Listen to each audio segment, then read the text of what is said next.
I'm Allison Pardys, and I read the book Milkweed by Jerry Spinelli. It was under the social studies section.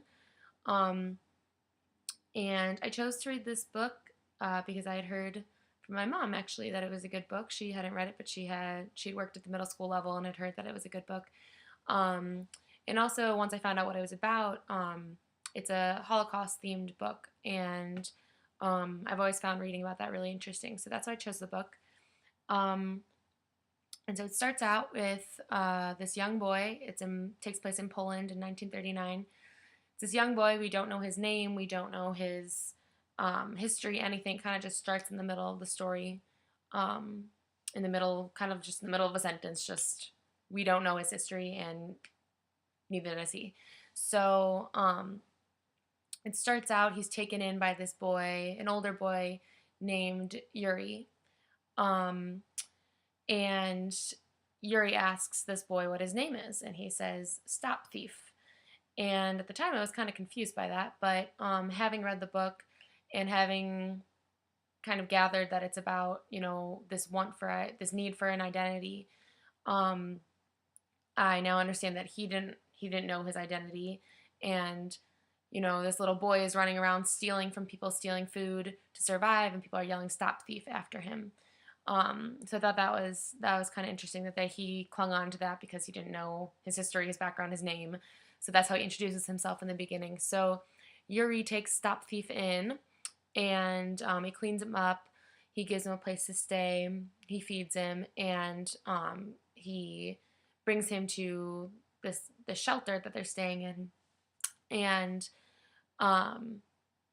Yuri introduces him to the boys that are also living there, and right away, there's a scene where the boys in the shelter are asking Stop Thief if he is a Jew, and this little boy doesn't know what a Jew is, and so then they explain that Jews are bad, and this little boy says, "Well, I'm a gypsy," and Yuri explains to him that that's also not great. That the jackboots, he talks about the jackboots who are the Nazis, and he says that the jackboots are targeting Jews.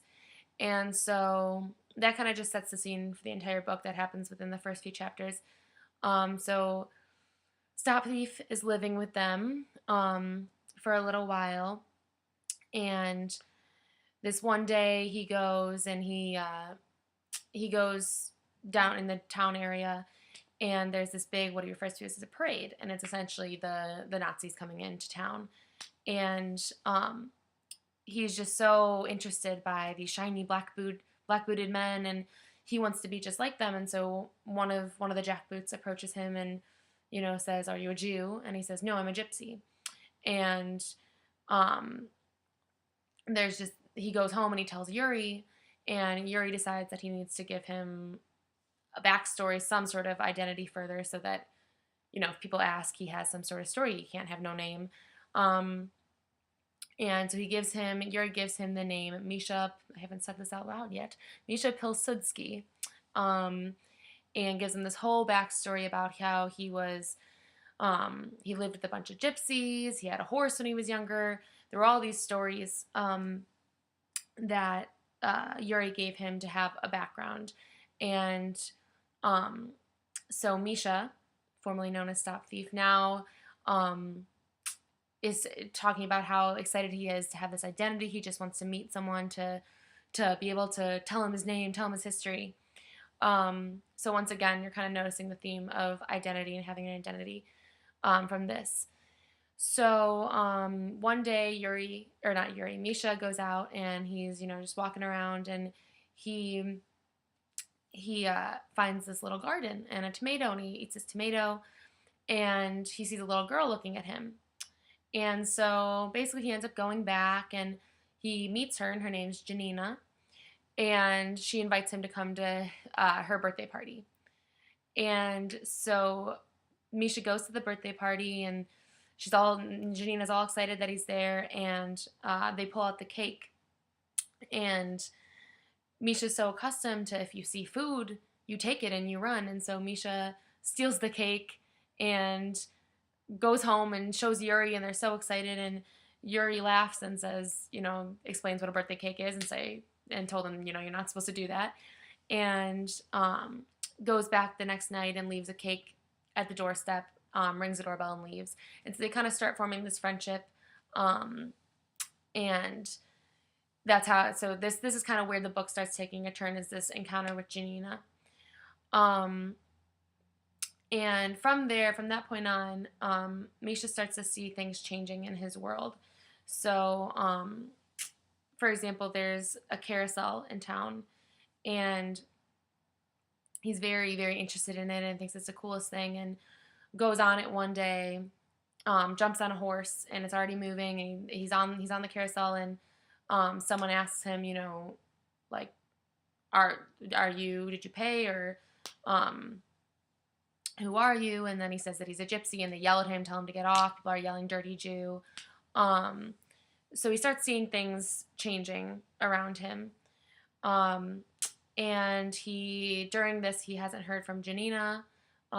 He's gone to her house. All the lights are off. He's getting worried. And so then you come to this point, where Misha sees another huge march of people, kind of like the parade he had seen earlier. But he understands that it has a more solemn tone to it. So he's walking through it, and finds out that it's all Jewish people. And finally he finds Janina in the mix with her parents, Mr. and Mrs. Mulgrum. And he meets her parents, and he's walking in the crowd with them, and they tell him that they're going to the ghetto, that they've made these Jewish ghettos for Jewish people to live in. And they start building this, so they go to the ghetto, and they start building this wall. The jackboots, the military, start building this wall that separates the normal part of town from this Jewish ghetto. And so Misha throughout this time is bringing food to Janina's family, and providing for them, because he's really small, and so he can fit in this crack or little hole that is in the wall. So it continues on like this for a while, with Misha bringing them food to a point where Misha starts living with the Milgrams, and this is kind of in part because Yuri is starting to disappear for long periods of time, and I think also, in a way, it's kind of Misha seeking out family, seeking somewhere he's safe and important, and so he's living with the Milgrams, and meanwhile in the streets are dead bodies, tons of just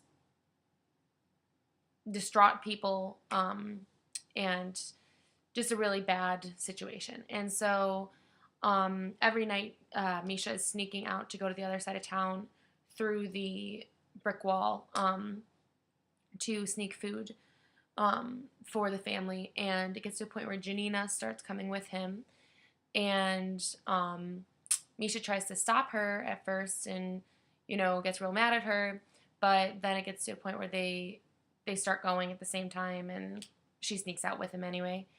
And then one night, and through this whole entire process, the jackboots are saying, do not be a smuggler, do not sneak out at night, like, we will kill you if we find out. So one night they come back, and they see one of Misha's friends from his little shelter with his friends that are Jewish. He's hanged, and he has a sign that says, "I was a smuggler." So this scares them a little bit, and Janina and Misha start smuggling again together, because I think that kind of scares them. And something that I thought was kind of important that I actually kind of forgot to mention is throughout this whole thing, Misha's kind of questioning what happens after you die, because he's seeing so much death around him. And so he starts questioning what happens with death, and he starts believing in angels, and he's paying close attention to when people die to see if you can leave see if you can see the angel leave the body. That's like a really big thing for him. And um, kind of when this is during this, Janina's mom actually dies, and Misha sits there waiting for her angel to come out and doesn't see it. Um, so it's a really tough time for the entire family because now Misha's part of the family, and things go on like that for a little while. There's not a lot of food. They're still stealing food, and people start actually living in their house because there's zero housing. There's so many people being brought to the ghetto. So people start living in their house, and some people are stealing food from them. And one day, Misha is outside, and Yuri, who he hasn't seen in a long time, comes up to him, and he says, and Misha gets all excited and says, Yuri. And Yuri yells at him and just says, I'm telling you this, like, listen to me. You need to get out of here because trains are going to take all the Jewish people away, and you don't want to be on that train. And so Misha's kind of like, I don't get it. Why? Like, why is this happening? And like, why do I need to not get on that train? That sounds great. I want to get away from here. And Yuri's like, I'm telling you, like, get on that train. That's it. And kind of walks away. And so he doesn't really heed the warning. He tells Mr. Milgram and tells Janina, but Mr. Milgram is kind of thinking that's not really going to happen. What else can they do? They're already treating us so poorly. And so they kind of don't listen to the warning as well as they should. And one by one, they're going street by street. They're taking all these Jews and putting them onto trains to go. And during this, Janina and Misha are still going over to the other side and stealing food. And one day they get stuck on the other side of the wall. And Janina's panicking because her dad's still in the, still in their house. And she's really scared they're going to get taken and get on the train and go. And they're panicking, and they find a way to get to the other side. And there's a huge crowd, and Janina and Misha get separated. And at this point, Misha is a little bit frustrated with her because throughout the entire book, she's trying to do everything he does, and he's kind of just like, forget it, then go your own way. And they get lost, and they lose each other, and the next thing you know, Misha is standing face to face with a gun from a jackboot, and you find out that it's Yuri, and he says, "Die, piglet," to Misha. And kind of throughout the entire book, I found myself kind of not being so sure of Yuri's intentions, because there's a scene where Misha is in the other side of town, and he goes in, he's stealing food from this hotel, and he sees that Yuri works there, and Yuri pulls him aside real quick and says, I don't ever see you in here again, like, do not come back here. And so ultimately, I feel embarrassed that I was a little confused about this, but I think ultimately he shoots Misha in a way that's not gonna, injure him so much that he'll still be alive, so that he doesn't have to get on the train, and then go ultimately to the concentration camps. I think he was looking out for Misha, but I wasn't 100% positive about that. But Misha wakes up, and he eventually finds himself on a farm with a family that clean him up and don't treat him very well, but clean him up temporarily. And the rest of the book kind of moves really quickly. Misha moves out and becomes a street vendor, and this is selling and gets some money, and then eventually goes to the U.S. And in the U.S., he gets his first job selling on the streets, and but then ends up talking about his experiences. So the way I saw it was that he kind of, in a way, because of his past, is a little bit off, and is kind of just talking about his past when he's supposed to be selling products. And he talks, this is what he does for the next however many years he's on the streets talking about his history. And through this process meets his wife, Vivian, who he's married to for a short time, but then ultimately leaves him because he's a little bit off. He mentions that he laughs at things that aren't funny. He reacts weird in groups. Um, so she leaves him, and right before she leaves, he asks, "Are you pregnant?" And she says goodbye, and she leaves. Um, so eventually, Misha ends up working in a grocery store, and this is kind of the very end of the book. A woman comes up to him and says, "Mr. Milgram," and he turns and says yes. And you find out that this woman approaching him is his daughter, and that she has a little girl named Wendy. So he has a granddaughter, and she asks him. She says, we have an open room in our house. Like, come live with us. And she says, we've been waiting to give Wendy, our little girl, a middle name, and we wanted to save that for you. And he says, without thinking, he says Janina. And so he goes to live with them, and ultimately, he seems happy towards the end of the book, and I really like the very last sentence or whatever it is. It says, I rock, I smile, I close my eyes, I think of all the voices that have told me who I've been, the names I've had. Call me thief, call me stupid, call me gypsy, call me Jew, call me one-eared Jack, I don't care. Empty-handed victims once told me who I was. Then Yuri told me, then an armband, then an immigration officer, and now this little girl in my lap, this little girl whose call silences the tramping jackboots. Her voice will be the last. Can't read. Now I am Poppy Doodle, because that's what his granddaughter calls him. And so I think it's a good way to conclude the book, that he finally feels like he has a real identity. So yeah, that is kind of the summary of the book.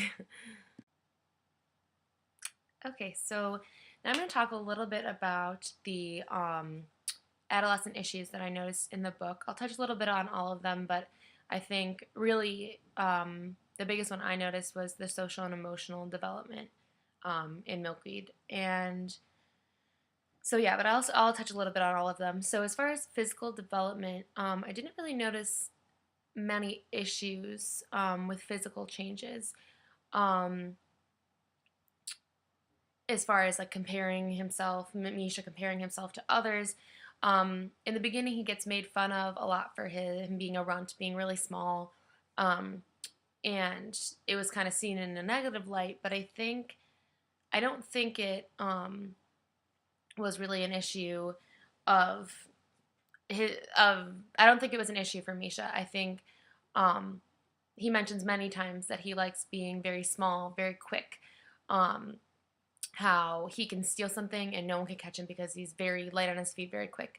And as I kind of mentioned in my summary, this works to his advantage when he's able to sneak under the wall to go to the other side to steal food. That's a really big key part of this book. And so he likes his size because of that. So I think even though that could potentially be in a normal setting, in a normal middle school setting, that could be an issue.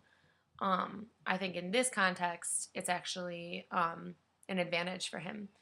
So, yeah, as far as physical development, the only time it does become an issue, actually, is he notices that he is not fitting through the hole.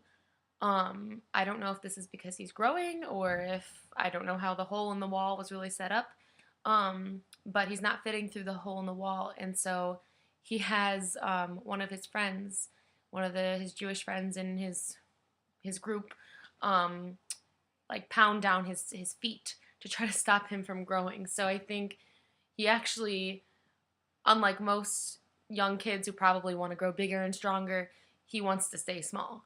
So that was all I really noticed as far as physical development. There isn't much on, like puberty or anything like that.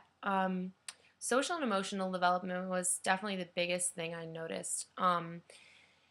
Misha is always wanting to try to fit in, and I think it's less about, they kind of go hand in hand, but less about fitting in and more of having an identity, being someone, being something. And so I think even in the beginning, he mentions how much he loves his new story, and Misha Pis Pilidsky. Okay, it's somewhere. The name is somewhere. I can't pronounce the last name. Let's see. He loves the idea that he is Misha Pilsudski. Pilsudski. Um, so, having an identity, having something to belong to, even the idea of having this group of friends to belong to. And I think that is very common in this age group of wanting to fit in, wanting to be, I mean, from my reading, from everything I've learned in this class thus far, it's this idea of wanting to be a part of something. And so, even early on when he sees the jackboots and he says, I want to be part of that. Like, they look so great, so uniform. I want to be part of that.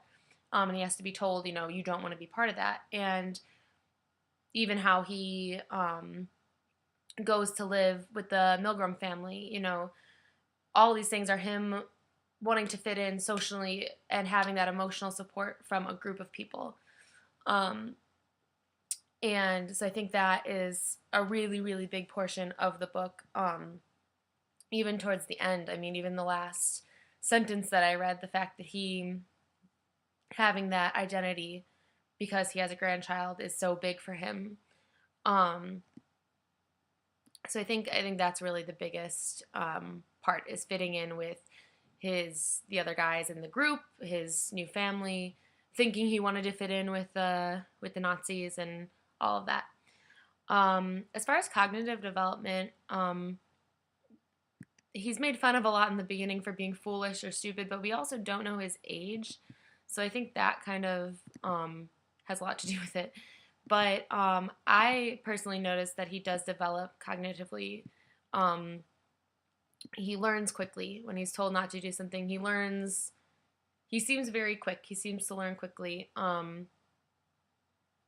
He seems to learn how to get around Yuri. He seems to pick up on things very quickly. And so I think it's kind of hard to know, just because there isn't really a reference to say, oh yeah, I mean, obviously he's got to be somewhere in the adolescent, middle-aged level.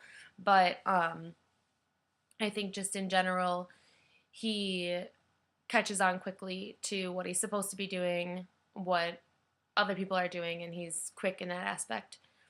As far as moral development, I think he always has a really strong sense of morals. I think in the beginning, even in the beginning with Janina, how he goes to put a second cake on their porch because he realized, oh, that wasn't a good thing I should have done. I need to go, fix that, and I need to give her a cake for her birthday. And this isn't something I mentioned in my summary, but a really big, important portion of the book actually is Yuri whenever he would steal food, he would go to an orphanage and also give some food to the orphanage. And so it's kind of like a Robin Hood thing, and so Misha started doing this as well. And I think that's kind of, he developed those morals from Yuri in part, and I think internally also. He kind of felt like that's what he should do. And so that's why I think he provides provides food for Janina and her family, and looks out for other people and wants the best for other people, because I think he has a good moral compass. So yeah, that is Milkweed. And I'm excited to discuss the other books with you guys.